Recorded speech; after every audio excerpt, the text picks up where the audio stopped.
కర్నూలు జిల్లాలో కూటమి నాయకుల మధ్య విభేదాలు తెరపైకి వచ్చాయి. నందవరంలో బీజేపీ పార్టీ ఆవిర్భావ దినోత్సవం సందర్భంగా బీజేపీ నేత గురురాజు దేశాయ్ ఆధ్వర్యంలో జెండా కట్ట నిర్మాణానికి సిద్ధమయ్యారు. అయితే టీడీపీ నేతలు నిర్మాణాన్ని అడ్డుకుంటున్నారని గురురాజు దేశాయ్ అన్నారు. దీంతో నందవరంలో ఉద్రిక్తత పరిస్థితులు నెలకొన్నాయి. బీజేపీ నాయకులు పోలీస్ స్టేషన్ ఎదుట నిరసన చేశారు. ఎమ్మెల్యే జయనాగేశ్వరరెడ్డి అండతో నిరసనలు అడ్డుకున్నారని ఆరోపించారు. మండలాల్లోనూ ప్రతి గ్రామాల్లోనూ జెండా ఎగరవేయాలని చెప్పి ఒక కార్యక్రమాన్ని పెట్టారు. మరి ఈ కార్యక్రమానికి ఈరోజు ఇక్కడ నందవరం గ్రామంలో మేము సగం కంప్లీట్ చేశాము, కట్టాము. ఇక్కడ జెండా ఆవిష్కరణ చేయాలని ఆల్రెడీ తెలుగుదేశం పార్టీ జెండా ఉంది, బీజేపీ జనసేన పార్టీ జెండా ఉంది. మరి మన జెండా కూడా ఇక్కడ పెట్టాలని చెప్పేసి కట్టాము.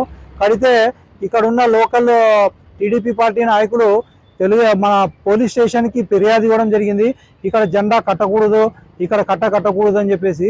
మరి పోలీస్ స్టేషన్ వారు ఇక్కడ పోలీసులు వచ్చి మమ్మల్ని కట్టకుండా ఆపారు.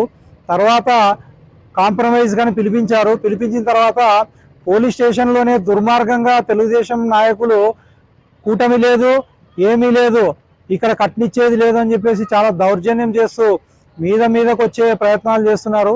కానీ ఏం జరిగినా కూడా ఈ రేపటి దినం అందరికీ నాయకులు, జిల్లా నాయకులు కానివ్వండి, రాష్ట్ర నాయకులు కానివ్వండి, బిజీ షెడ్యూల్లో ఉన్నారు. కాబట్టి రేపటి దినం జెండా ఆవిష్కరణ లేకపోయినా కూడా మరి తొందరలోనే 2-3 రోజుల్లోనే ఈ నిర్ణయం తీసుకుని ఖచ్చితంగా ఇక్కడే జెండా ఆవిష్కరణ, భారతీయ జనతా పార్టీ జెండా ఇదే స్థలంలోనే ఆవిష్కరణ ఇస్తామని చెప్పేసి ఈ మీడియా ముఖంగా తెలియజేస్తున్నారు.